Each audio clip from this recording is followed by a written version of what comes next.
सहनाववतु सहनौ भुनक्तु सह वीर्यङ्करवावहै तेजस्विनावधीतमस्तु मा विद्विषावहै। ஓம் சாந்தி சாந்தி சாந்தி. தைத்திரிய உபனிஷத் 45வது வகுப்பு பிரம்மானந்தவள்ளி.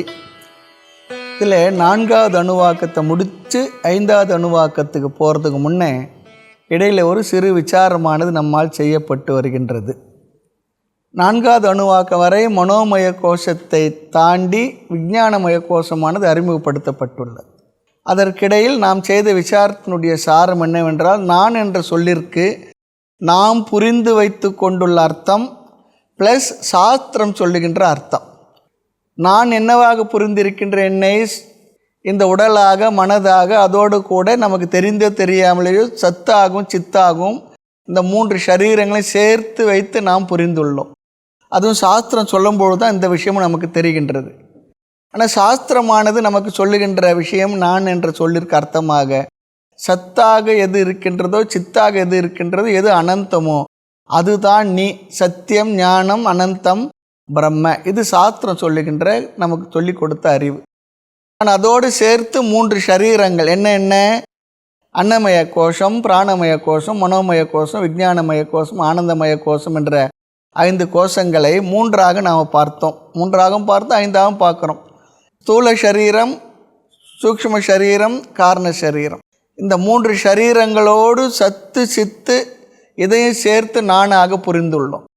அந்த 3 கோஷங்களே சாஸ்திரமானது அதாவது 3 சரீரங்களை சாஸ்திரம் 5 கோஷமாக நமக்கு பிரித்து சொன்னது என்று பார்த்தோம். 3 சரீரங்களை கடப்பதில் உள்ள சிரமங்களை பார்த்து 5 கோஷமாக மாற்றி, ஸ்தூல சரீரம் அன்னமய கோஷம், அடுத்து சூக்ஷ்ம சரீரத்தில் பிராணமய கோஷம், மனோமய கோஷம், விஞ்ஞானமய கோஷம், அடுத்து ஆனந்தமய கோஷம், காரண சரீரம். இப்படி 3 படி ஏற முடியல சொல்லிச்சுன்னா 5 படியாக மாற்றி நாம் சரி செய்து அதில் ஏறி செல்வது. அப்படி ஒரு உதாரணத்தையும் பார்த்தோம். அடுத்து இந்த கோஷங்களை கடக்கும் பொழுது எந்த கோஷத்தில் நான் இருக்கின்றேன் என்று தெரிந்தால் அந்த கோஷத்தை நான் விடுவதற்கு சௌகரியமாக இருக்கும். அதற்கு சில குழு அடையாளங்கள்லாம் பார்க்க போகின்றோம், உபாயங்களையும் சொல்லி பார்த்தோம். முதல்ல நாம் பார்க்கறது, எந்த கோஷத்தில் என்னுடைய அபிமானம் அதிகமாக இருக்கின்றதோ அதை வைத்து நாம் அந்த கோஷத்தில் இருப்பதாக நாம் புரிந்து கொள்ள வேண்டும் சொல்லி பார்த்தோம். இங்கே சாஸ்திரமும் 2 குழு கொடுக்க போகிறது, எதில் நாம் இருக்கின்றோம் என்பதை தெரிந்து கொள்வதற்காக அடையாளத்தை. அதற்காக ஒரு உதாரணம் கூட ஒன்று நாம் சென்ற வகுப்பில் பார்த்தோமா என்ன தெரியல. கீதையில் பகவான் இந்த குணத்திரை விபாக யோகத்தை சொல்லும் பொழுது நம் எல்லோருக்குமே 3 வகையான குணங்கள் இருக்கின்ற, சத்துவம், ரஜஸ், தமஸ். இந்த குணங்களில் 3இல் நான் எதில் அதிகமாக இருக்கின்றேன் என்று தெரிந்து கொள்வது. ஒருவர் சாத்விக குணத்தை அதிகமாக உடையவர் என்று சொன்னால் 24 மணி நேரமும் சத்துவ குணத்தில் இருப்பார் சொல்லி அர்த்தம் இல்லை, அதிகமாக சத்துவ குணத்தில் உள்ளவர் சொல்லி அர்த்தம். அப்படி தான் நம்ம அங்கே பார்த்தோம். அதே போல் நமக்கு எல்லா கோஷத்திலும் அபிமானம் இருக்கின்றது. ஆனால் பொதுவாக அதிகமாக எந்த கோஷத்தில் நான் இருக்கின்றேன், இங்கே மாறி மாறி தான் வரும், மாறி மாறி தான் இருக்கும். உதாரணம் பார்க்கலாம். நான் நடக்கின்றேன் என்று சொன்னால் இந்த சரீரத்தில் இருக்கேன், ஸ்தூல சரீரத்தில் என்னுடைய அபிமானம் இருக்குன்னு சொல்லி அர்த்தம். நான் சிந்திக்கின்றேன் என்று சொன்னால் புத்தி விஞ்ஞானமய கோஷத்தில் இருக்கேன்னு சொல்லி அர்த்தம். ஆக அதிகமாக நான் எதில் இருக்கின்றேன், எந்த இடத்தில் நான் இருக்கின்றேன் என்று நமக்கு தெரியணும். எப்படி தெரிந்து கொள்வது? இதற்கு 2 லிங்கம் அடையாள குழு இருக்கின்றது. நான் என்பது அதிக காலம் எதில் இருக்கின்றது, என்னுடைய மைண்ட் எதில் உட்கார்ந்துக்கிட்டு இருக்கு, அதுதான் முதல் அடையாளம். நம்முடைய மனம் எதை குறித்து அதிகமாக சிந்திக்குமோ, நம்முடைய மனம் எதை குறித்து அதிகமாக சிந்தனை செய்து கொண்டுள்ளதோ, அதிக கவனம் செலுத்துகின்றதோ அதில் தான் நான் இருக்கின்றேன். அவ்வளோதான், அதில் தான் நான் இருக்கின்றேன். ஷரீர விஷயத்திலா அல்லது பிராண விஷயத்திலா அல்லது மனோமயத்திலா அல்லது விஞ்ஞானமயத்திலா. ஷரீர விஷயத்திலா என்றால் அழகு முதலிய சாதனங்களிலா, உடலை பற்றிய விஷயங்களிலா. அடுத்து பிராண மயத்திலா என்றால் பசி தாகமெல்லாம் பிராணமயத்தினுடைய அடையாளம். அதிகமாக சாப்பாட்டையே நினச்சிக்கிட்டு இருக்கேன்னா பொதுவாக என்ன ஆகுன்னா, மற்ற நாளில் கூட சாப்பாட்டு அதிகம் நினைக்க மாட்டோம், விரதம் இருக்கிற காலத்தில் தான் அதிகமாக சாப்பாட்டை நினைப்போம். சில நேரம் என்ன பண்ணிடுவோம், சில நாட்களை குறித்து இந்த நாளில் நான் விரதம் பொதுவாக சொல்லி அறிவிச்சிடுவோம், டிக்ளேர் பண்ணிவிடுவோம். அது என்ன ஆகுன்னு சொல்லி சொன்னால், அந்த வருடம் முழுக்க வரக்கூடிய எல்லா விசேஷ நாட்களும் நாம் விரதம் இருக்கிற காலத்தில் தான் வரும். அன்றைக்கி தான் பார்த்து வீட்டில் வடை பாயாசம்லாம் நல்லா செய்வாங்க. நமக்கு ஐயோ நான் சாப்பிட மாட்டேன் விரதல் வேறு சொல்லிட்டேன்னு ஏப்பா சொன்னோன்னு சொல்லியிருக்கோம். வீட்டில் இருக்கவங்க சொல்லுவாங்க, பரவாயில்ல நீங்கள் சாப்பிடுங்க, இதை பற்றி என்ன இருக்குது அது பார்த்துக்கலாம். நமக்கு ஐயோ நான் இப்படி பண்ணிட்டேனே, நான் நினச்சிக்கிட்டேனே, அது எப்படி விடுறதுன்னு இருக்கும், சங்கடம். ஆக சரீர விஷயத்தில் இந்த அழகு முதலிய விஷயங்களெல்லாம், பிராணமயன சாப்பாட்டு முதலிய விஷயத்தில், அல்லது மனோமயம் என்றால் அன்புக்காக இயங்குவது, அன்பு விஷயத்திலா அல்லது அறிவு விஷயத்திலா விஞ்ஞானமய கோஷத்திலா, எதில் நான் இருக்கின்றேன், எதில் நான் அதிகமாக கேர் எடுத்துக்கிடுறேன், எதில் அதிக நேரம் உழைப்பை செலவிடுகின்றேன், இவைகளை ஆய்ந்து பார்த்தால் நமக்கு தெரிந்துவிடும், புரிந்துவிடும் எதில் நான் இருக்கின்றேன். வேறு யாரும் சொல்ல வேண்டியதில்லை. சாஸ்திரம் படிக்கிறது பெரிய பிரயோஜனம் என்னவென்றால், நம்மை பற்றி அந்த விவரங்களில் நமக்கு நாமே ஒரு உரைகளாக இருந்து புரிந்து கொள்வதற்கு நிறைய விஷயம் அழகாக சொல்லி கொடுத்துடும், எல்லா விஷயத்திலுமே. அதுதான் முக்கியமான விஷயம். இது ஒரு குழு, இது ஒரு அடையாளம். அடுத்து இரண்டாவது அடையாளம், எனக்கு வருகின்ற சுக துக்கங்கள் எந்த இடத்திலிருந்து வருகின்றது என்று பார்க்க வேண்டும். என்னை எது சுகப்படுத்துகின்றது, எது என்னை துக்கப்படுத்துகின்றது. ஷரீர நிமித்தமான விஷயத்தில் நான் துக்கப்படுகின்றேனா சுகப்படுகின்றேனா, பிராண நிமித்தமான விஷயத்தில் சுகப்படுகின்றேனா துக்கப்படுகின்றேனா, மனது நிமித்தமாகவா அல்லது அறிவின் நிமித்தமாகவா சுகதுக்கம் வருகின்றதா என்று பார்க்க வேண்டும். இப்போது நல்ல ஆடை கிடைத்தால் எனக்கு சுகமாக இருக்குது, ஆடை விஷயத்தில் எவ்வளோ அழகாக இருக்குது, நல்லா இருக்கு, மற்றவங்களும் கேட்குறாங்க எங்கே எடுத்துங்க ட்ரெஸ்ஸு நல்லா இருக்கே அப்படி சொல்கிறாங்க. அது இருக்கத்தான் இருக்குது, ஆமாம் இல்லையா. அந்த நல்ல ஆடை கிடைக்கவில்லைன்னா துக்கம். அப்படி இருந்தால் என்ன அடையாளம், நம்முடைய அபிமானம் சரீரத்தில் இருக்கின்றது. நல்லா கருன்னு முடி இருக்குது, ஒரு வெள்ளை முடி வந்துட்டால் ஐயோ அது ஒரு எண்ணம் வந்துடும். அதை போக்குறதுக்கு இல்லை எடுக்கிறதுக்கு முயற்சி பண்ணும். வாரியார் சுவாமி தான் சொல்லுவார், வெள்ளை முடி வந்ததுன்னா பகவான் நமக்கு விட்டுருக்க வக்கீல் நோட்டீஸ்ன்னு சொல்லுவார், வயசாகிடுச்சு ஜாகிரதை. காதோறும் நரைச்ச முடி கதை முடிவை காட்டுதுன்னு, அது ஒரு சினிமா பாட்டு தான் அது. நம்ம கதை முடிய போதுன்னு அர்த்தம். ஆக உணவு விஷயத்தில் நம்முடைய எண்ணம் அதிகம் இருந்தால் பிராணமய கோஷம். யாராவது கொஞ்சம் பார்க்குறவங்க பொதுவாக சிரிப்பாங்க, அப்படி சிரித்தாங்கன்னா சுகம், நேசித்தால் சுகம், அன்பாக 2 வார்த்தை பேசினா சுகம். அப்படி இல்லைன்னா நம்ம நண்பர்களே ஏதோ அவருடைய அவசரம் இருக்கும், பார்த்துட்டு அப்படியே புறப்பட்டார் சொன்னால் ஒரு சிரிக்கலை, ஒரு அளவு சொல்லலை இல்லையா, துக்கம். அது மனோமயத்தில் இருக்குன்னு அர்த்தம். சில பேர் அன்பாக பேசுகிறவங்க அன்பாக 2 வார்த்தை பேசலை, அதுவே துக்கம். கோபம் 2 வார்த்தை சொல்லிட்டாங்க, அது ஒரு துக்கம். பார்வை கூட கொஞ்சம் அப்படியே பார்க்குறவங்க வேறு மாதிரி பார்த்தாங்கன்னா இதெல்லாம் அந்த அன்புக்காகங்கிற விஷயம்லாம் மனோமய கோஷம்னு சொல்லி அர்த்தம். இதெல்லாம் எமோஷ்னல். அடுத்து மான அவமானம், இது விஞ்ஞானமய கோஷம், புத்தியில் வர விஷயம், மான அவமானம் எல்லாம். ஆக இவ்விதம் நம்முடைய சுகதுக்கத்தை நாம் எடுத்துக்கொண்டு இதெல்லாம் ஸ்டாக் எடுக்கணும்னு சொல்கிறார். இதில் எதை குறித்து துக்கப்படுகின்றேன் என்றால், எது எனக்கு துக்கத்தை கொடுக்கின்றது என்று விசாரம் செய்தால், எந்த நிலையில் எனக்கு சுகதுக்கம் வருகின்றதோ அந்த நிலையில் அந்த கோஷத்தில் நம்முடைய அபிமானம் இருக்கின்றது என்று அர்த்தம். அவ்வளோதான். சரீரத்தில் அபிமானம் வச்சா தான் சரீர சம்பந்தமான நிமித்தமான சுகதுக்கம் வரும். காரணம், இந்த சரீரத்துக்கு வருகின்ற நலம் கேடு எனக்கே வருவதாக நான் நினைக்கின்றேன். ஆக எங்கே எனக்கு அல்லது நமக்கு சுகதுக்கம் இருக்கின்றதோ, எது சுகதுக்க காரணமாக இருக்கின்றதோ அங்கே நான் என்கின்ற புத்தி இருக்கின்றது. நான் என்னும் புத்தி அதிலிருந்து எடுத்து விட்டால் அது சுகதுக்க காரணமாக இருக்காது. சில பேருக்கு ஆடையில் பெருசாக தாத்பரியம் இருக்காது, உணவு பெருசாக கூட இருக்குது, ஏதோ கிடைக்கிறது சாப்பிட்டுக்குவாங்க. உடல் விஷயத்தில் கூட அந்த அழகுபடுத்திக்கணும் அது இதெல்லாம் கிடையாது. சில பேர் பார்க்கலாம், கண்ணாடி முன்னே நின்னாங்கன்னா 2 மணி நேரம் நிற்பாங்க. என்ன பண்ணாலும் இருக்கிறது அழகு தானே இருக்க போகுது நமக்கு. எத்தனை முறை வீட்டில் ஹாலில் இருக்க கண்ணாடியை கிராஸ் பண்ணி போகும்போதும் ஒவ்வொரு முறையும் என்ன பண்ணுவோம், திரும்பி பார்க்காத போவோமா? அவ்வளோ ஒரு அபிமானம், தப்பு இல்லை, அது இயற்கை இயல்பு. நான் என்கின்ற புத்தியை எடுத்தால் அதில் இருக்க சுகதுக்கம் நமக்கு அது சுகதுக்கத்துக்கு காரணமாக இருக்காது. ஆக என்னுடைய வாழ்க்கை, என்னுடைய லைஃப் எதில் இருக்கு என்பதை எப்படி நாம் தெரிந்து கொள்ளலாம் என்றால், ஒருவர் சொல்லுகின்ற வார்த்தை நமக்கு சுகமோ துக்கமோ தந்தால் நான் மனோமய கோஷத்தில் இருக்கேன் அல்லது விஞ்ஞானமய கோஷத்தில் இருக்கேன்னு அர்த்தம். ஒருத்தர் ஒரு உதாரணம் சொன்னார். ஒரு வீட்டுக்கு போகிறோம், நல்ல அருமையான சாப்பாடுலாம் போட்டாங்க. இருந்தாலும் ஒரு அவமானப்படுத்துகிறவர் 2 வார்த்தையை சொல்லிட்டாங்க. ஒருத்தர் நல்லா சாப்பிட்றார், ருசித்து சாப்பிட்றார், ஒருத்தர் சாப்பிடவே பிடிக்கல. அப்போ என்னன்னு சொல்லலாம்?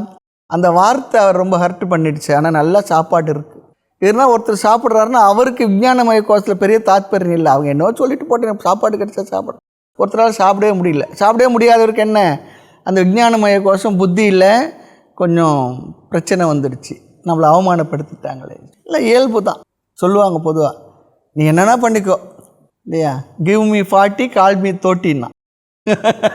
என்ன வேணா கொடு, நீ தோட்டியோ தொண்டனோ கூப்பிட்டுக்கோ, எனக்கு கொடுக்க வேண்டியதை கொடுத்துரு, நீ என்ன கூப்பிட்டுட்டு போ. அது விஞ்ஞானமய கோஷத்தில் புத்தியில் நமக்கு பெரிய சென்சிட்டிவ்னஸ் இல்லைன்னு சொல்லி அர்த்தம். இருக்கணுமா வேண்டாமா அதெல்லாம் கேட்காதுங்க, இருக்கணும். ஆக அறிவுடையவன் அறிவுக்கு முக்கியத்துவம் கொடுத்து உணவுக்கு முக்கியத்துவம் கொடுக்கணும்னா அப்படி இருக்கும். ஆக எனக்கு எந்த ஏரியாவில் சுகதுக்கம் வருகின்றதோ நான் அந்த ஏரியாவில் நல்ல சேர் போட்டு உட்காந்துக்கிட்டு இருக்கேன்னு அர்த்தம், பெருவிக்கால் போட்டு ஒட்டிக்கிட்டு இருக்குன்னு அர்த்தம். ஷரீரத்தில் நான் என்கின்ற புத்தி அதிகமாக இருக்கும் பொழுது ஷரீரத்தின் பராமரிப்பிலேயே எல்லா நேரமும் போகும். ஆமாம், அடிக்கடி சீப்பு வந்து பேக்கெட்டில் வச்சுருப்பாங்க. அரை மணி நேரம் இப்படி இப்படி இப்படி வாரி இந்த ஷர்ட் அடிக்கடி பார்க்குறது, இப்படி பார்க்குறது, துடைக்கிறது, பண்ணுறது. காரணம் இந்த சரீரம் தான் நான் நினச்சிக்கிட்டு இருக்கேன். இதோட அழகு எனக்கு ஒரு திருப்தியை கொடுக்கும். இதற்கு வருகின்ற சிறிய கேடு கூட எனக்கு கஷ்டத்தை கொடுத்துடும்.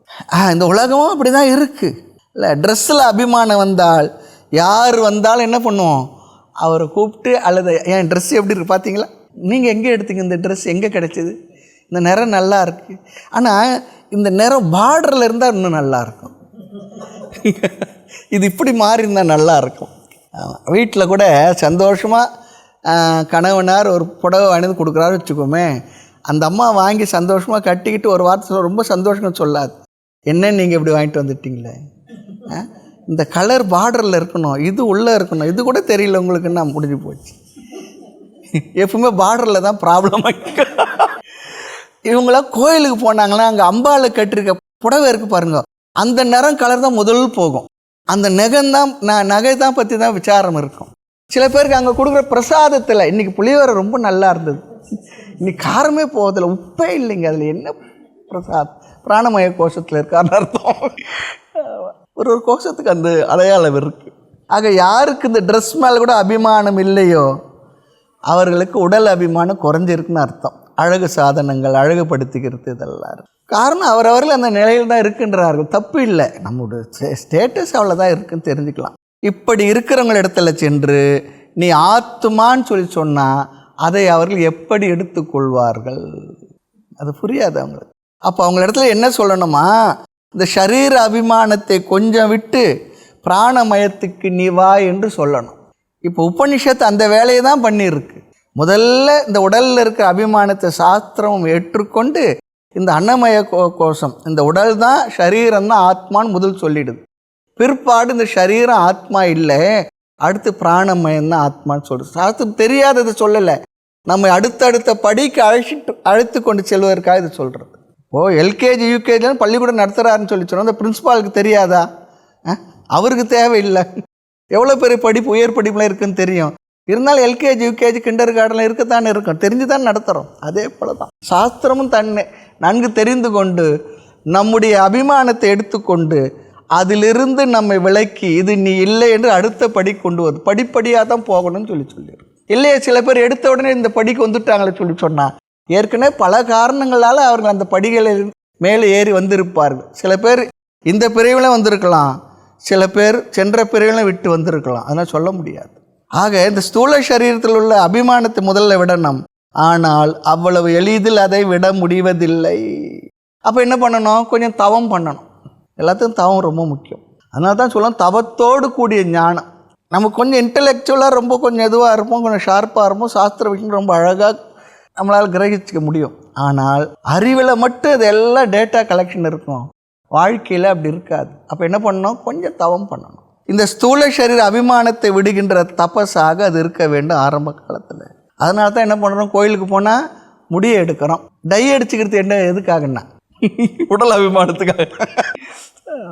கடவுளுக்கு முடி தேவையில்லை, ஆமாம் அவருக்கு தேவையா, அது ஒரு அழகு தியாகம் பண்ணுறது. ஆனால் சில பேர் முடி எடுத்து மொட்டையாக இருக்கும்போது ரொம்ப அழகாக தான் இருக்குது சில பேர். அது ஒரு வகையில் அழகாக தான் இருக்குது. சரி, பசி தாகவைகள் எல்லாம் என்ன? பிராணமய கோஷத்தை சார்ந்து. சில பேர் பசியை தாங்க முடியாது. இந்த பிராணமயத்தில் என்னென்ன இருக்குன்னா 5 பிராணன் 5 கர்மேந்திரியெல்லாம் பிராணமயத்தினுடைய வேலைகள் தான், அதில் தான் இருக்குது. உணவில் அதிகமான கவனம் இருப்பவர்களுக்கு பிராணமயத்தில் அபிமானம் உள்ளவர்கள் என்று நாம் புரிந்து கொள்ளணும். உணவு இப்படி தான் இருக்கணும், இந்த கண்டிஷன்லாம் என்னால் ஒத்துக்கவே முடியாது. ஆமாம், சில பேர் பார்க்கலாம், 1 கல் உப்பு குறையுது, 1 கல் உப்பு, அந்த அளவுக்கு என்ன, ஆமாம், நாக்கு நீளமாக இருக்கும். இவர்கள்லாம் என்ன பண்ணணும்? கொஞ்சம் விரதம் இருக்கணும். சில பேர் அலுவலக வேலைகள் அதிகமாக இருந்தால் சாப்பாட்டு மேலே கவனம் இருக்காது, அப்படியே இருக்கிறாங்க இல்லையா? அப்போ என்ன? அப்போ புத்தியில் விஞ்ஞானமய கோஷத்தில் அவர்களுடைய அபிமானம் இருக்குன்னு சொல்லி அர்த்தம். ஆக உணவு விஷயத்தில் நான் சுகமோ துக்கமோ அடையக்கூடாது. உணவு என்பது என்னுடைய உயிர் வாழ்க்கைக்கு தேவையான ஒரு பொருள், அவ்வளவுதான். மேலும் சிலருக்கு எப்போ வேலை இருந்துக்கிட்டே இருக்கும். 5 கர்மேந்திரியங்களும் பிராணமயத்தை சார்ந்தது.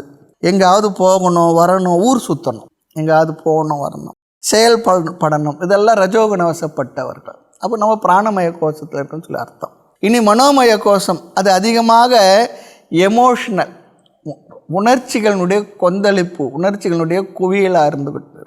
அதில் என்ன? மற்றவர்கள் நம்மை நேசிக்க வேண்டும், நானும் மற்றவர்களை நேசிக்க வேண்டும். நான் நேசிப்பதற்கு ஆட்கள் தேவை, உறவுகள் தேவை.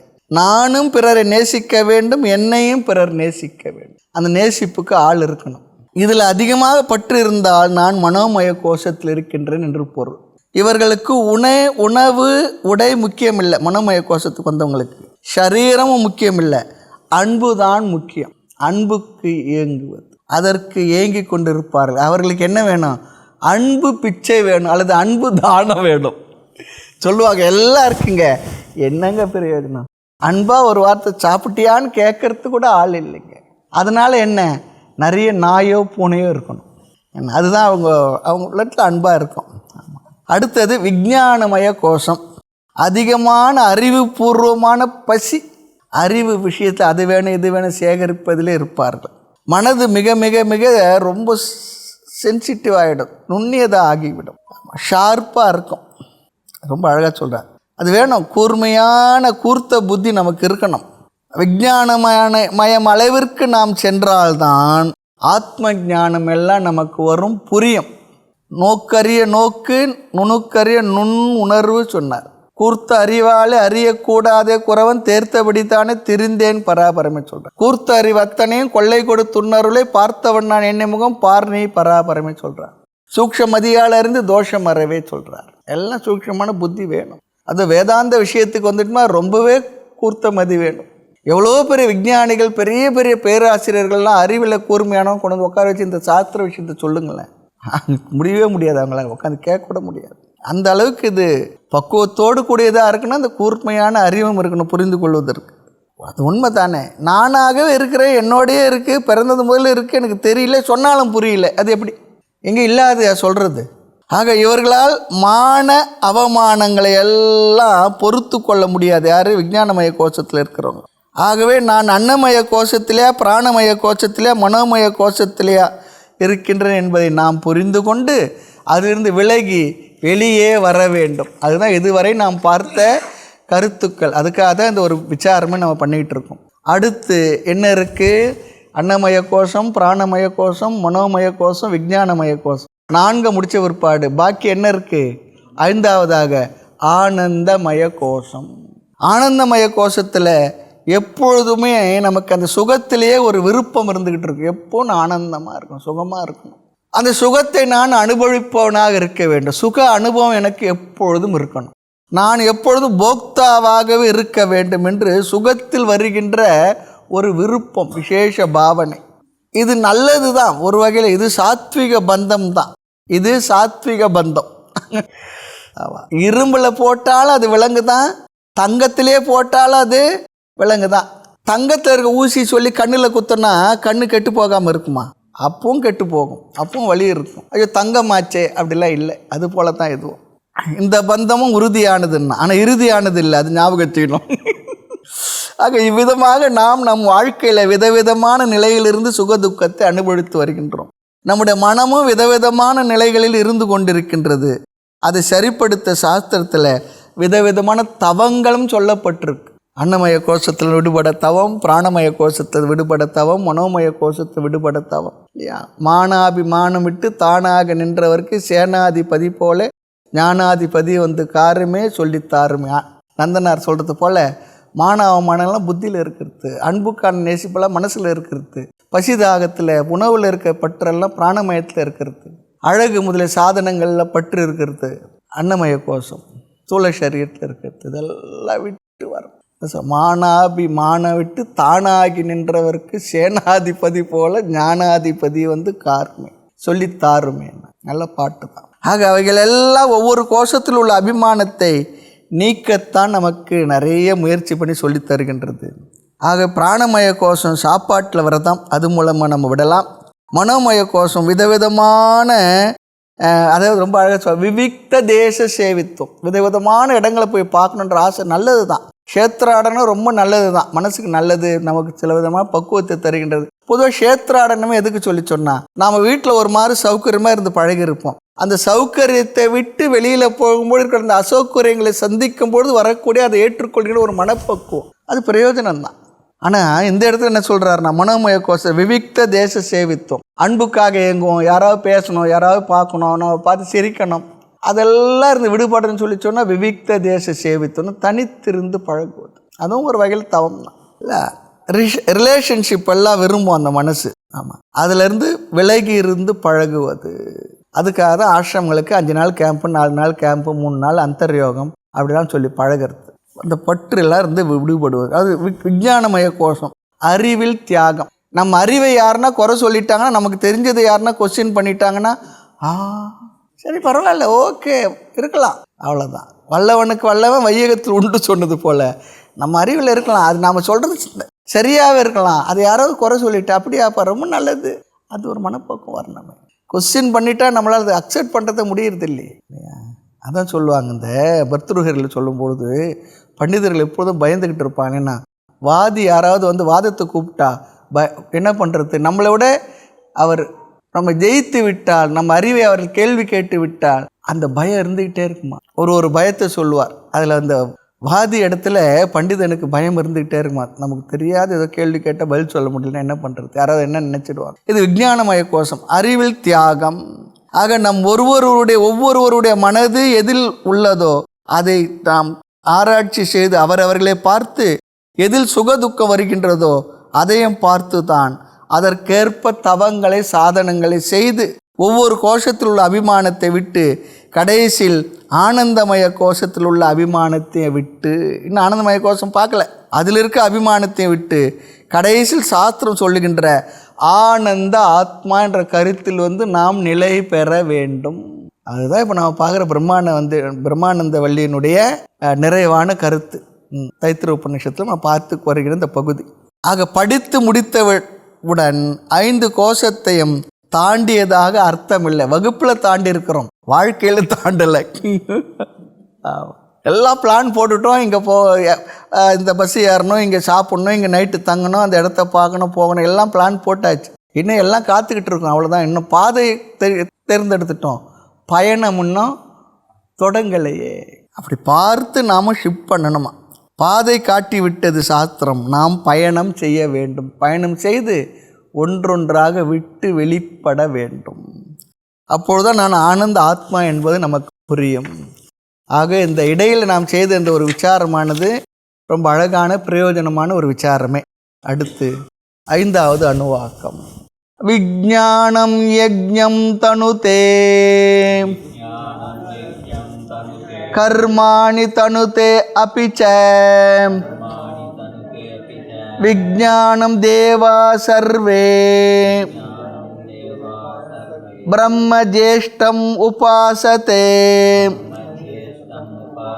விஞ்ஞானம் பிரம்ம சேத்வேத தஸ்மாத் சேன பிரமாத்யதி ஷரீரே பாப்மனோ ஹித்வா சர்வான் காமான் சமஷ்ணுத இதி தஸ்யைஷ ஏவ ஷரீர ஆத்மா யபூர்வஸ்ய விஜ்ஞானம் யஜ்ஞம் தனுதே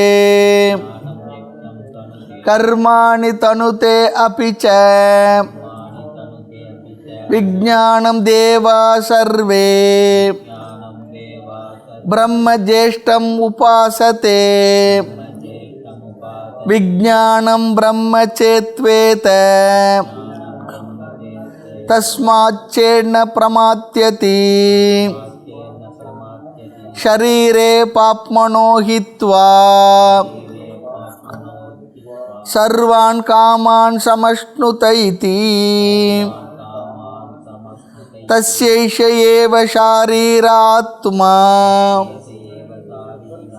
யபூர்வஸ்ய. இதற்கு முன்பு 4வது அணுவாக்கத்தில் 4 கோஷங்கள் அறிமுகப்படுத்தப்பட்டு விட்டது. ஒவ்வொரு கோஷமும் ஆத்மா இல்லை என்று நீக்கி மற்ற கோஷம் அடுத்தடுத்த கோஷங்கள் அறிமுகப்படுத்தியது. அன்னமய கோஷம் ஆத்மா என்று சொல்லி பிறகு அது ஆத்மா இல்லை என்று சொல்லி பிராணமய கோஷம் அறிமுகப்படுத்தப்பட்டது. பிறகு பிராணமய கோஷம் ஆத்மா இல்லை என்று சொல்லி அதை நீக்கி மனோமய கோஷம் அறிமுகப்படுத்தப்பட்டது. பிற்பாடு மனோமய கோஷம் ஆத்மா இல்லை என்று சொல்லி விஞ்ஞானமய கோஷம் அறிமுகப்படுத்தப்பட்டது 4வது அணுவாக்கம் வரை. இப்பொழுது நம்மிடத்தில் கோஷங்கள் இருக்கின்றது அப்படி சொல்லி அர்த்தம் இல்லை.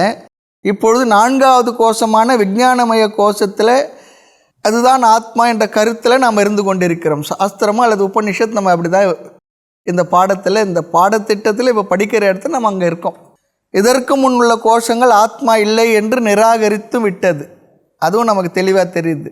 இந்த உடல் ஆத்மா இல்லை, பிராணமய கோஷம் அல்லது ஸ்தூல சரீரமும் ஆத்மா இல்லைன்னு நல்லா தெரியுது. அதை நீக்கி விட்டது. இதற்கு முன்னுள்ள அணுவாக்கங்களில் மற்றொரு கோஷத்திற்கு போவதற்கு முன்பாக சமஷ்டி வெஷ்டி ஐக்கியம் உபாசனை சொல்லி அடுத்த கோஷத்தை அறிமுகப்படுத்தும். அன்னமய பிராணமய கோஷத்தை சொல்லும் பொழுது இப்படி உபனிஷத்தானது மனோமய கோஷத்துக்கு வந்த பொழுதும் அன்னமய பிராணமய கோஷத்தில் இப்படி நீக்கிய உபனிஷத் மனோமய கோஷத்திற்கு வரும்பொழுது அது என்ன பண்ணிடுச்சுன்னா அதை சொல்லாமல் விட்டு விட்டது. ஏனென்றால் சென்ற அணுவாக்கத்தில் பார்த்து அல்லது இதற்கு முன்பிருக்கிற 2 கோஷங்களை பார்த்து அப்படியே நீ புரிந்து கொள் என்று டிட்டோ போட்டுடுச்சு. அவ்வளோதான். கீழே ஒரு டிட்டோ போட்டாங்கன்னு என்ன அர்த்தம்? அதுதான் இதுன்னு சொல்லி அர்த்தம். அவ்வளோதான். புரிஞ்சுக்கொண்டு விட்டுடுது. ஒவ்வொரு தரையும் சொல்ல வேண்டாம். ஏனென்றால் உபநிஷத் மாணவர்கள் கொஞ்சம் ஹையர் ஸ்டடிக்கு வந்தாச்சு. அதனால் விட்டுடுச்சு. நம்ம புரியும்னு சொல்லி விட்டுடுது. ஆக சென்ற அணுவாக்கத்தை போல இதில் சமஷ்டி விஞ்ஞானமும் வெஷ்டி விஞ்ஞானம் ஒன்று என்ற ஐக்கியம் மற்றும் உபாசனை நாம் புரிந்து கொள்ளட்டும் என்று நேரடியாக சொல்லவில்லை என்கின்றார் இங்கே ஆசிரியர். நேரடியாக சொல்லலை, ஆனால் நாம் புரிந்து கொள்கின்றோம். ஆக 5வது அணுவாக்கத்தில் இப்போ நாம் இருக்கின்றோம். இங்கு எதை முதலில் எதிர்பார்ப்போம் சொல்லி சொன்னால் 4வது அணுவாக்கத்தில் மனோமயம் பேசிய பிறகு விஞ்ஞானமய கோஷம் அறிமுகப்படுத்தப்பட்டு விட்டது. விஞ்ஞானமய கோஷம் சமஷ்டியும் வெஷ்டியும் ஐக்கியம் என்று சொல்லி பிறகு ஆனந்தமய கோஷம் வர வேண்டும். இந்த 2 கருத்தையும் புரிந்த பிறகு நாம் ஆனந்தமய கோஷத்திற்கு செல்ல வேண்டும்.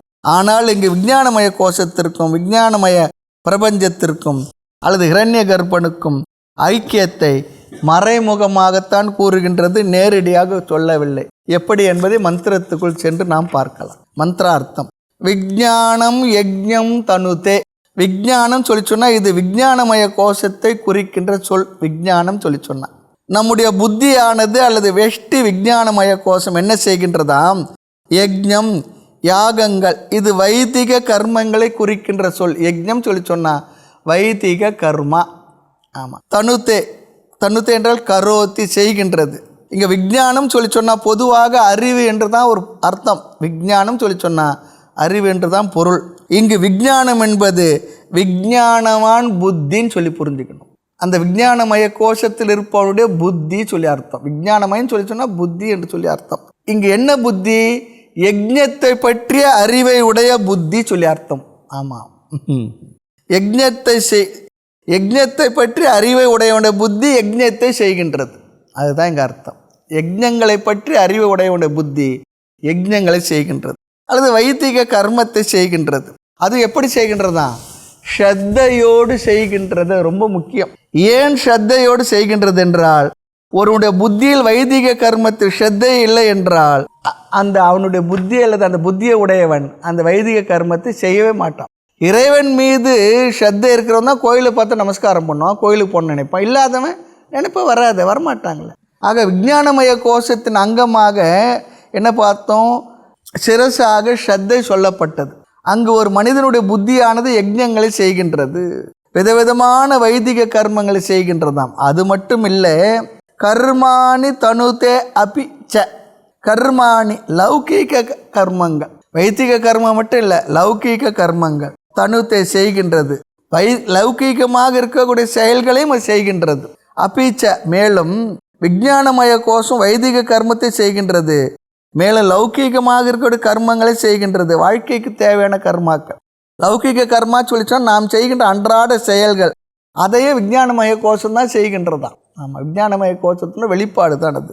இதிலிருந்து விஞ்ஞானமய கோஷத்தின் இலக்கணத்தை உபனிஷத் சொல்லிவிட்டதுன்னு சொல்கிறார். இதுதான் விசேஷம். உபனிஷத் ஒரு விஷயத்தை சொல்லுதுன்னா அது எதையும் சொல்லுகின்றது என்பதை ஒரே ஆசிரியர் அழகாக நமக்கு சொல்லிக் கொடுக்கின்றார்கள். விஞ்ஞானமய கோஷத்தினுடைய லட்சணம் என்ன? கர்த்தா செய்பவன், கர்த்திரு ரூபம். விஞ்ஞானமய கோஷத்தினுடைய லட்சணம் கர்த்திரு ரூபம், செயல் செய்பவனாக இருப்பது. நான் செய்பவன் என்று நமக்கு பின்னால் யார் சொல்கின்றார்களோ அதுதான் விஞ்ஞானமய கோஷம். நான் செய்பவன், நான் அதை செய்தேன், நான் இதை செய்தேன், நான் அப்படி செய்பவன், நான் இப்படி செய்பவன், நான் செய்வேன்லாம் சொல்கிறேன் பாருங்க. அப்போது இந்த செய்பவன் செய்தவன் என்கின்ற எண்ணம் இருக்கின்றது பாருங்க. யார் அது நம்ம உள்ளே அது சொல்லி கொண்டு இருக்கின்றதோ அதுதான் விஞ்ஞானமய கோஷம். இதெல்லாம் ரொம்ப முக்கியமான விஷயங்கள். படிக்கிறதுனால நமக்கு இதெல்லாம் தெரிஞ்சு வச்சு அந்த விஞ்ஞானமய கோஷம் என்னன்னு தெரியலையே அப்படின்னு சொல்லக்கூடாது. விஞ்ஞானமய கோஷம் அஜ்ஞானமயமாக இருக்கக்கூடாது. ஆனால் படிக்கிற வரைக்கும் நமக்கு அப்படி தான், எல்லாருக்குமே அப்படி தான். சாஸ்திரத்தை படித்து பிற்பாடு தான் தெரிகின்றது நமக்கு. ஆக இந்த விஞ்ஞானமய கோஷம்னா லௌகீக வைதிக கர்மம் இரண்டையும் செய்கின்றது. இங்கே சந்தேகம் வருமா? உபநிஷத்தை ஒரு ஆசிரியர் சந்தேகத்தை எழுப்பி விடுகின்றார்கள். விஞ்ஞானமய கோஷமாக கர்மத்தை செய்கின்றது. நாம் நடக்கிறோம், நடத்தல் என்ற கர்மத்தை செய்வது யார்? கர்மேந்திரியமான கால்கள் தானே. பேசும்பொழுது வாய் தானே நாக்கள் தானே வாய் தானே பேசுகின்றது. அப்படி இருக்கும் பொழுது வைதிக கர்மத்தை லௌகீக கர்மத்தை கர்மேந்திரம் தானே செய்ய வேண்டும், அதுதானே செய்யும், கை கால்கள் தானே செய்யும். எப்படி விஞ்ஞானமய கோஷம் செய்கின்றது என்று உபநிஷத் சொல்ல முடியும்? நமக்கே தோணி இருக்காது, கேட்டு விடுகின்றார்கள். அதுக்கு உதாரணம் சொல்லுவாங்க. ராஜசூய யாகம் நடக்கிறது, அது சத்திரியன் தான் செய்யணும், ராஜா தான் செய்வார். ஆனால் உண்மையில் அங்கு அதை யார் செய்து வைப்பவர்கள்? ரித்விக்கள், அவங்க தானே செய்வாங்க, வைதிகர்கள் தான் செய்து வைப்பாங்க, வேத படித்த பண்டிதர் தான் செய்து வைப்பாங்க. ஆனால் சொல்லும் பொழுது ராஜா நம்ம என்ன சொல்கிறோம்? ராஜா செய்கின்றார். உண்மையில் செய்வது அங்கே செய்து வைப்பவர்கள் ரித்விக்குகள் அவர்களாக இருந்தாலும் நாம் உலக விவகாரத்தில் ராஜா இந்த ராஜசூய யாகம் செய்கின்றார். ராஜா தான் ராஜசூய யாகத்தை செய்ய முடியும், பிறர் அவர்களுக்கு செய்து தான் வைக்க முடியும், ராஜா தான் செய்யணும் இல்லையா? ஆகவே ராஜா என்று நாம் சொல்வது சரியாக இருக்கின்றது. அந்த இடத்துல ரித்துக்குகள் எல்லாமே இன்ஸ்ட்ருமெண்ட்டு தான், கருவிகள் தான், எஜமானன் தான் கர்த்தா. அதனால் யாக பலன் புண்ணியம் யாருக்கு வரும்? எஜமானனுக்கு தான் வரும். இப்போ ஒரு பெரிய கோயில் கட்டினார் ராஜராஜ சோழன், தஞ்சை பெரிய கோயிலை கட்டினார். அவராக கட்டினார், எவ்வளோ அதுக்குள்ளே இருக்கக்கூடிய சிற்பிகள் மற்றவங்களாம் கட்டினாங்க. ஆனால் நம்ம என்ன சொல்கிறோம்? எல்லாரும் அதுக்குள்ளே மறந்துடுறாங்க, ராஜராஜன் தான் நம்ம மனசுக்கு வர்றார், அவர் எஜமானனாக இருந்து செய்வித்தார். ஆகவே அப்படி ஒரு வார்த்தை உபயோகப்படுத்துகின்றோம். ஆக அந்த விதத்தில் நம்முடைய சரீரத்தில் இருக்கிற வாக்கு தான் செயல்களை செய்கின்றது, கர்மேந்திரங்கள் செயல்களை செய்கின்றது. ஆனால் அந்த செயலை செய்ய வேண்டும் என்று நிர்ணயிப்பது நம்முடைய புத்தி, அதுதான் இங்கே. ஆகவே உபநிஷத்துக்கு சொல்லுகின்றது விஞ்ஞானமய கோஷம்தான் எல்லா விதமான செயலுக்கும் கர்த்தாவாக இருக்கின்றது. ஆகவே இந்த செயல்களை எல்லாம் செய்வது விஞ்ஞானமய கோஷமே. இத்துடன் விஞ்ஞானமய கோஷத்தின் கருத்தானது நிறைவு அடைகின்றது, முடிவடைகின்றது. அடுத்தது உபாசனை. அது சொல்கிறது பாருங்க. விஞ்ஞானம் தேவாக சர்வே பிரம்ம ஜேஷ்டம் உபாசத்தே. இந்திரன் வாயு போன்ற தேவர்கள் எல்லாம் கூட விஞ்ஞானமய கோஷத்தை இங்கே என்ன சொல்கிறான்னா, விஞ்ஞானமய கோஷத்தை என்றால் அந்த பிரம்மத்தை உபாசனை செய்கின்றார். விஞ்ஞானமய கோஷத்தை பிரம்மமாக உபாசனை செய்கின்றார்கள். இங்கே பிரம்ம சொல்லி சொன்னால் ஹிரண்ய கர்ப்பன், அந்த உபாசனை பலன் பின்னால் பார்க்க போகிறோம். ஆக இங்கே என்ன கருத்து என்றால் சமஷ்டி வெஷ்டி கர்த்தா, வெஷ்டி கர்த்தாவாகி இந்த விஞ்ஞானமய கோஷம் இவன் என்ன பண்ணுறான்? தன்னை சமஷ்டி கர்த்தாவாக ஹிரண்ய கர்ப்பனாக உபாசனை செய்கின்றான், ஐக்கியம் செய்கின்றான். ஐக்கிய உபாசனை. ஆக இங்கு சாதாரணமாக என்ன புரிந்து கொள்ள வேண்டுமோ, என்னுடைய விஞ்ஞானமய கோஷமும் நான் கர்த்தா என்ற அபிமானமும் இந்த உலகில் உள்ள சமஷ்டி விஞ்ஞானமய கோஷமும் எல்லாருடைய கர்த்தா என்கின்ற அந்த புத்தியும் நானே ஒன்றே என்ற ஞானம் வர வேண்டும். அதுதான் ஐக்கியம். அந்த ஞானம் வரவில்லை என்றால் அதுவரை என்ன பண்ணணும்? உபாசனை செய்யணும். இதுதான் இந்த உபநிஷத்தில் இருக்க ஒரு விசேஷமான விஷயம் என்னவென்றால், எனக்கு சாஸ்திரம் கொடுத்த அறிவாக எனக்கு மாறவில்லை, ஞானமாக வரவில்லை என்றால் அந்த கருத்தை சமஷ்டி வெஷ்டி உபாசனையாக செய்து ஐக்கியத்தை நாம் உபாசனையாக செய்ய வேண்டியதுக்கு ஆலம்பனெல்லாம் பார்த்தோம். ஆமாம், அப்படி செய்தால் அந்த உபாசனை மூலமாக இந்த அறிவானது நமக்கு அறிவாக மாறும், ஞானமாக நாலெட்ஜாக மாறும் சொல்லி பார்த்தோம். அதுதான் இந்த உபநிஷத்தில் விசேஷமாக நாம் பார்க்கின்ற ஒரு கருத்து. ஆக தேவர்கள் எல்லாமும் கூட அவர்களுடைய விஞ்ஞானமய கோஷத்தை ஆலம்பனமாக கொண்டு ஹிரண்ய கர்ப்பனை உபாசனை செய்கின்றார்கள். இங்கே ஹிரண்ய கர்ப்பன் சொல்லி சொன்னால் சமஷ்டி சூக்ஷ்ம ஷரீர அபிமானி. ஆமாம், சமஷ்டி சூக்ஷ்ம ஷரீர அபிமானிக்கு பேர் தான் என்ன? ஹிரண்ய கர்ப்பன். விஞ்ஞானம் சொல்லி சொன்னால் இங்கே விஞ்ஞானமய கோஷத்தை, சர்வே என்றால் எல்லா, தேவாக சொல்லி சொன்னால் தேவர்கள், எல்லா தேவர்களும் உபாசனை செய்கின்றார்கள். எப்படி உபாசனை செய்கின்றார்கள்? பிரம்ம ஜேஷ்டம் உபாசத்தை. பிரம்ம என்றால் இங்கே ஹிரண்ய கர்ப்பன் சொல்லி அர்த்தம். ஜேஷ்டம் இது பிரம்மத்திற்கு அடைமொழி, அட்ஜெக்டிவ். ஜேஷ்டம் இரண்டு அர்த்தம் இருக்குது ஜேஷ்டம் என்ற வார்த்தைக்கு. முதல் அர்த்தம் முதலில் பிறந்தது சொல்லி அர்த்தம். ஜேஷ்டம் சொல்லி சொன்னால் முதலில் பிறந்தது, பிரதம ஜம் சொல்லுவாங்க. ஜேஷ்ட பிராகா பித்ரு சமஹா அப்படி ஒரு வார்த்தை இருக்குது. நமக்கு குடும்பத்தில் மூத்தவரை நம்ம எப்படி மதிக்கணுமா? அப்பாவை போலவே மதிக்கணும். இன்றைக்கும் பல வீட்டில் அந்த ஒரு பழக்கம் இருக்குது. ஏதோ ஒரு விசேஷத்துக்கு ஒரு குடும்பமாக இருக்கிறவங்களுக்கு அண்ணன் தமிழில் 5-6 பேர் இருந்தால் 5-6 பேரை சுவாமி இப்போ கேட்காதுங்க, இது வரைக்கும் இனி இந்த வார்த்தைக்கு அர்த்தம் இல்லாமல் போயிடும். இருந்தால் என்ன பண்ணுவாங்க, அங்கெல்லாம் இருக்காங்கன்னா முதல் பெரியவருக்கு தான் வைப்பாங்க. அவங்கள மற்றவங்கள சொல்லுவாங்க, அண்ணனுக்கு வச்சிடுங்க, எங்களுக்கு எல்லாருக்கும் வச்சா போல நாங்கள் எல்லாரும் வந்துடுறோம்னு சொல்லுவாங்க. இன்றைக்கி அந்த பழக்கம் இருக்குது இல்லையா நமக்கு? அந்த ஜேஷ்ட பிராகா பித்ரு சமஹா, மூத்தவராக இருப்பவர் அப்பாவிற்கு சமம். இதெல்லாம் நம்முடைய கல்ச்சர். இதெல்லாம் ஆனால் பெரியவங்களை மதிக்கணும், அண்ணாவை மதிக்கணும். அண்ணாவை மதிக்கணும் வேறு எதை நினச்சிட போகிறாங்க, அண்ணனை மதிக்கணும்.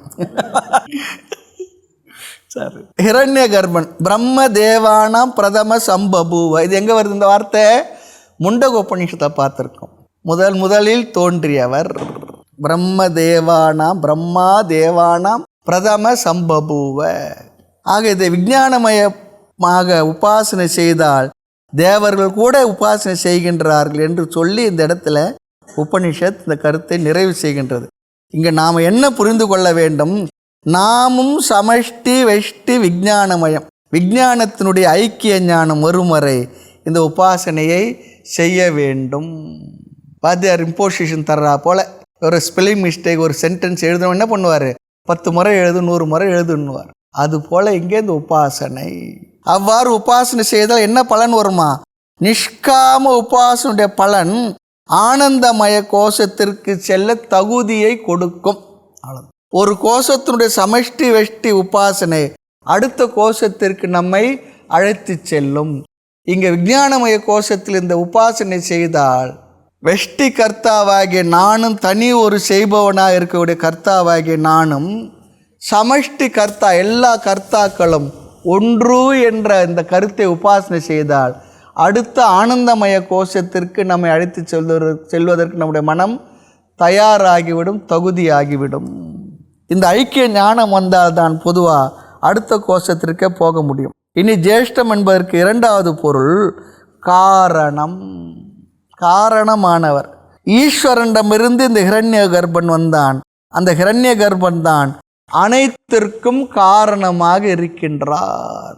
அனைத்திற்கும் சொல்லி சொன்னால் விராட்டிற்கு காரணமாக இருக்கின்றார். விராட் என்றால் என்ன? இந்த கண்ணுக்கு தெரிகின்ற ஸ்தூலமான அனைத்து உலகத்திற்கும் பெயர் என்ன? அந்த இறைவனை, அதை ஒரு இறைவனாக கற்பனை செய்தால் விராட். மொத்த சமஷ்டி பிரபஞ்சத்துக்கு பெயர் விராட்.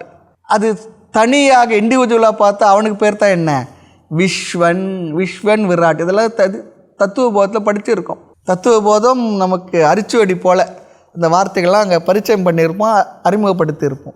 அது அனைத்திற்கும் சொன்னால் விராட்டிற்கு ஸ்தூலமாக எவைகளெல்லாம் தோன்றியுள்ளதோ அதற்கு முன்பாக சூக்ஷமமாக சமஷ்டி சூக்ஷம ஷரீர அபிமானியாக இருக்கக்கூடிய இரண்ய கர்ப்பனே அனைத்திற்கும் காரணம். இப்படி வெஷ்டி விஞ்ஞானமய கோஷத்திற்கு காரணமாக இருக்கின்றார். என்றுமே சூக்ஷமமானது, சூக்ஷமத்திலிருந்தால் ஸ்தூலம் வந்திருக்க முடியும். ஆகவே என்றுமே சமஷ்டியானது வெஷ்டிக்கும் காரணமாக இருக்கும். மொத்தமாக இருக்கிறது தான் தனி ஒருவனுக்கும் காரணமாக இருக்கும். ஆமாம், அப்போ தனி ஒன்றிற்கு காரணம் எதுவோ அது சமஷ்டி. வனம் என்று சொன்னால் வனம் என்ன, ஒவ்வொரு மரத்திற்கும் அது காரணம். ஒவ்வொரு மரத்தை வனம் என்று சொல்ல மாட்டோம், மொத்த மரத்தை தான் வனம் என்று சொல்லுவோம். அப்போ வனத்திற்குள் ஒவ்வொரு மரமும் அந்த வனத்திற்கு காரணமாக இருக்கின்றது. சரி, ஜேஷ்டம் சொல்லி சொன்னால் காரணமான அல்லது முதலில் தோன்றிய பிரம்மமான விஞ்ஞானமய கோஷத்தை தேவர்களும் கூட உபாசனை செய்கின்றார்கள். இது எப்படிப்பட்ட விஞ்ஞானமயம்? யஜ்ஞம் தனுதே கர்மானுச்ச அபி யாகம் செய்கின்ற எல்லா செயலும் செய்கின்ற கர்த்திரு ரூபமான விஞ்ஞானமய கோஷத்தை சமஷ்டியாக உபாசனை செய்கின்றார்கள். மொத்தமாக டோட்டல் அந்த எண்ணத்தோடு உபாசனை செய்கின்றார்கள். இனி சகாமமான பலனை இங்கு கூறப்போகின்றார். இந்த உபாசனையானது அவ்வளவு சுலபமும் இல்லை. எப்பவுமே உபாசனை சொல்லி வந்தாவே அதில் நிறைய நம்முடைய மனதினுடைய தன்மையெல்லாம் அதில் இருக்கணும். ஆலம்பனம் இருக்கணும், இவன் செய்பவன் இருக்கணும், எல்லாம் இருக்கணும். எல்லாம் சுலபமாக இல்லை. ஸ்தூலத்தில் எந்த செயல் ஒன்றா செய்திடலாம், சூக்ஷமமாக சேர்த்து அப்போ அதாவது வாயினால் மந்திரத்தை சொல்லிடலாம். அமைதியாக கண்ணை மூடி ஒரு நிமிஷம் மனதிற்குள்ளே ஒன்று சொல்லணும்னு சொன்னால் அதுதான் கடினமாக இருக்குது. கண் மூடி ஒரு கணம் இருக்க என்றால் பாழ்த்த கருமங்கள் போராடுதே சொன்னார், அதுதான் கடினமாக இருக்குது. இனி சகாமமான பலனை சொல்ல போகிறார். யார் இந்த உபாசனையிலிருந்து விழுந்து விடாமல் இருக்கின்றார்களோ அவர்களுக்கு இந்த பலன். விழுந்து விடாமல் இருக்கின்றார்கள், ஒரு எச்சரிக்கை காஷன் கொடுத்துடுது. நம்முடைய அகங்காரத்தையும் இது பாருங்கள், இன்னொரு கோணத்தில் பார்த்தா நம் ஒருவருடைய அகங்காரத்தையும் உலகில் உள்ள எல்லா அகங்காரத்தையும் ஒன்றாக நினைப்பது அவ்வளவு சுலபம் இல்லை. ஒரு அகங்காரம்னா என்ன அர்த்தம்? இந்த தனி ஒரு கர்த்தா அந்த புத்தியில் இருக்கக்கூடிய அந்த அபிமானத்தையும் மொத்த பேருடைய புத்தி அந்த அபிமானத்தையும் ஒன்றாக்குவது அவ்வளவு சுலபம் இல்லைன்னு சொல்கிறார். அது எப்படின்னா ஒரு வார்த்தை சொன்னால் அவங்களுக்கு தெரிய போது பாருங்க. நம்முடைய புத்தியில் எது தோன்றுகின்றதோ அதுதான் சரி, சத்தியம், அதுதான் நடக்க வேண்டும் என்று விரும்புகின்றோம். இன்னொரு அகங்காரத்தை, இன்னொருடைய சொல்லை, இன்னொருடைய கருத்தை நாம் அவ்வளவு சுலபமாக ஏற்றுக்கொள்வதில்லை. அது சரியாகவே இருந்தாலும் கூட. ஒருத்தர் சொன்னார், ஏங்க இந்த விஷயம் சரிதானே, ஏன் அதை அக்செப்ட் பண்ண, என்ன அக்செப்ட் பண்ண மாட்டேன், ஏன் அது நீ சொல்கிறதுனாலே நான் அக்செப்ட் பண்ண மாட்டேன். அப்படி இருந்தால் என்ன பண்ணுறது? ஏற்றுக்கிறது இல்லை. ஆகவே தான் இந்த உபாசனை அவ்வளவு சுலபமாக இருக்காது. ஆக விஞ்ஞானமய கோஷத்திலே நம்முடைய அபிமானம் இருப்பது அவ்வளவு சுலபம் இல்லை. நம்மை அறியாமல் அறிவிலிருந்து அன்னமயத்திற்கோ பிராணமயத்திற்கோ இறங்கி வந்து விடுவோன்னு சொல்கிறார். அதனால தான் எல்லோருமே புத்தியில் வாழலை, மனசில் தான் வாழறோம். புத்தி பூர்வமாக இருந்தோம்னா யாருமே தவறு செய்ய மாட்டோம். அப்போ என்ன ஆகுறது? பிராணமயத்தில் அன்னமயத்தில் இறங்கி வந்து விடுகின்றோம். அப்படி இறங்கி வந்து விட்டால் யார் இந்த உபாசனை செய்கின்றார்களோ அவர்களுக்கு இந்த பலன் என்று உபனிஷத் சொல்லுகின்றது. விஞ்ஞானம் பிரம்ம சேத் வேத.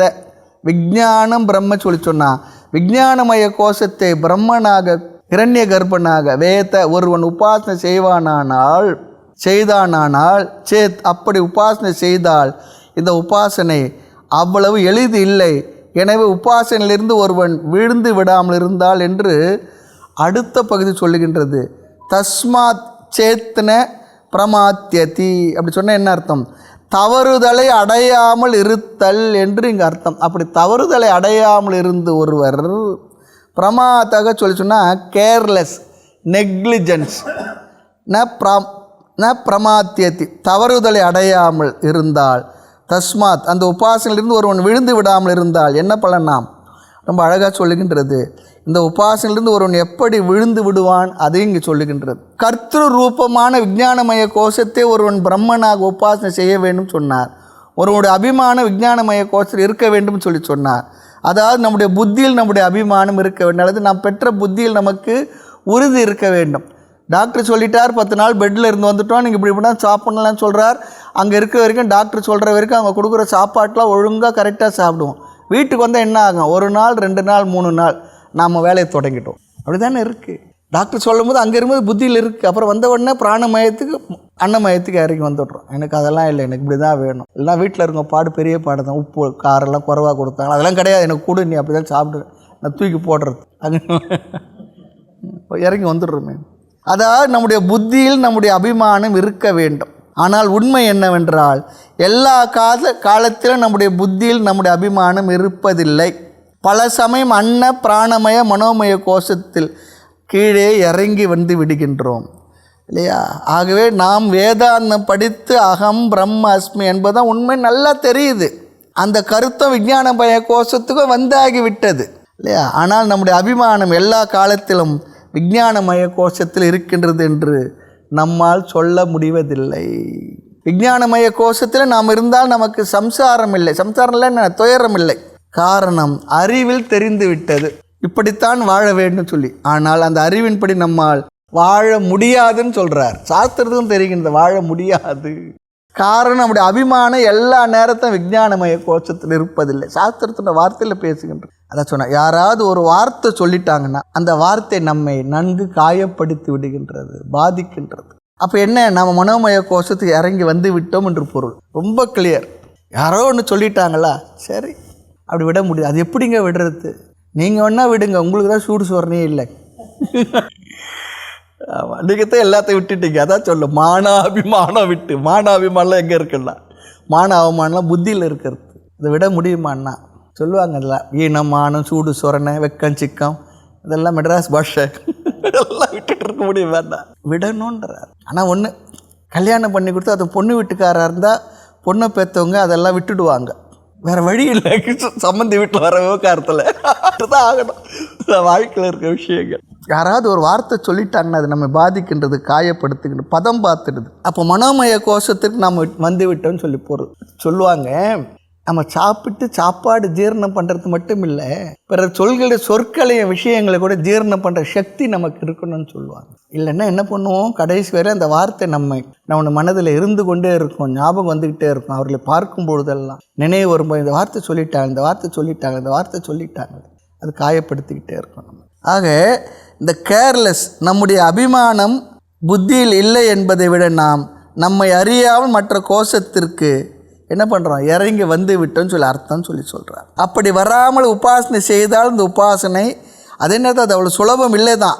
இந்த உபாசனை செய்யும் பொழுது அன்ன பிராண மனோமய கோஷத்தில் அபிமானம் இல்லாமல் விஞ்ஞானமய கோஷத்தில் மட்டும் அபிமானத்தை வைத்து அந்த அபிமானமே, அந்த விஞ்ஞானமய கோஷ அபிமானமே இல்லையா பிரம்மஸ்வரூபமாக, அந்த விஞ்ஞானமயமே பிரம்மஸ்வரூபமாக இருக்கின்றது, சமஷ்டி அகங்காரமாக இருக்கின்றது என்று இப்படி யார் உபாசனை செய்கின்றார்களோ, சமஷ்டி அகங்காரம் அப்படின்னு எடுத்துக்கலாம். எல்லா புத்தியும் என்னுடைய புத்தி தான், ஏன் ஒருவனுடைய புத்தியில் மட்டும் இருக்கிறது தான் வரணும், என்னோட ஒருவன் புத்தி தான் சரி அப்படிலாம் இல்லை. எல்லார் புத்தியும் ஏற்றுக்கொண்டு எல்லார் புத்தியுமாக நானே இருக்கின்றேன். இப்படி யார் உபாசனை செய்கின்றார்கள் அவர்களுக்கு என்ன பலன்? ஷரீரே பாப்மன ஹித்வா, ஷரீரத்தில் இருக்கின்ற பாப்மனகம் பாபங்களை ஹித்வா துறந்து, ஷரீரத்தில் இருக்கின்ற அல்லது சம்பந்தப்பட்டுள்ள பாபங்களை துறந்து, சர்வான் காமான் சமஷ்ணுத, அவன் அல்லது அவனுக்கு என்ன ஆசைகள் எல்லாம் இருக்கின்றதோ அந்த ஆசைகள் அத்தனையும் என்ன பண்ணுகின்றானாம், பூர்த்தி செய்கின்றான். சர்வான் காமான் சமஷ்ணுதை, எல்லா ஆசைகளையும் அவன் பூர்த்தி செய்கின்றான்னு சொல்லி சொல்கிறார். அவனுக்கு இது பலனா. இத்தி என்றால் ரிக்வேத மந்திரம் இங்கு முடிவடைவதை காட்டுகின்றது.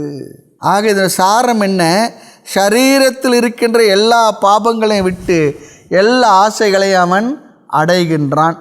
ஷரீரத்தில் இருக்கின்ற பாபம் என்று ஏன் உபனிஷத் பாபத்திற்கு ஒரு அடைமொழி கொடுக்க வேண்டும் என்றால், ரொம்ப அழகான கருத்து. இந்த மந்திரங்கள்லாம் இப்படி தான் பார்க்கணும்.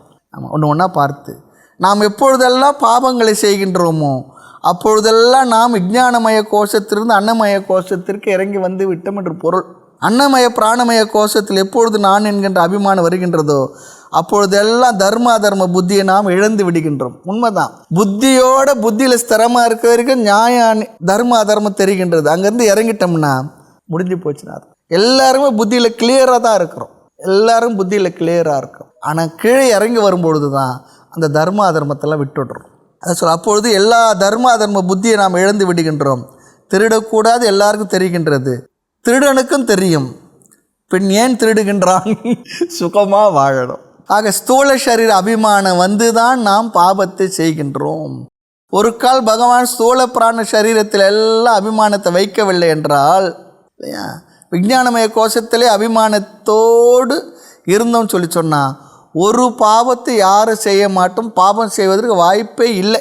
எனவே என்ன, இந்த விளக்க ஆசிரியர் ஒருத்தர் சொல்கின்றார், ஷரீரத்தில் உள்ள பாபத்தை விட்டு என்றால் ஷரீர அபிமானத்தினால் வருகின்ற பாபங்களை எல்லாம் ஒருவன் விட்டு விடுகின்றான்.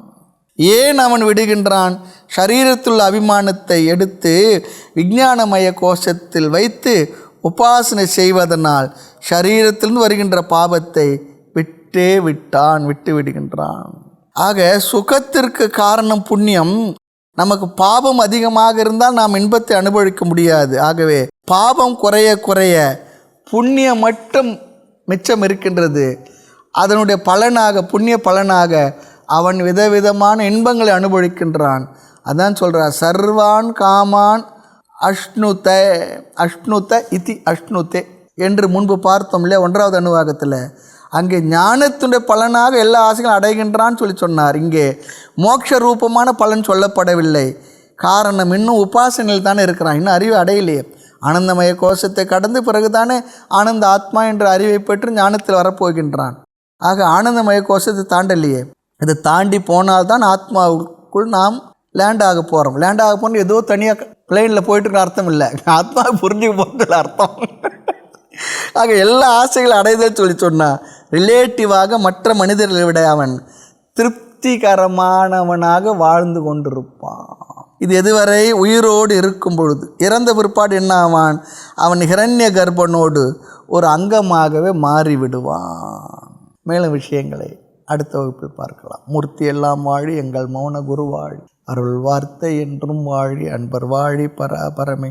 ஓம் பூர்ணமத பூர்ணமிதம் பூர்ணாத் பூர்ணமுதச்யதே பூர்ணஸ்ய பூர்ணமாதாய பூர்ணமேவாவசிஷ்யதே. ஓம் சாந்தி சாந்தி சாந்தி. ஹரி ஓம் ஸ்ரீ குருப்யோ நமः. ஹரி ஓம்.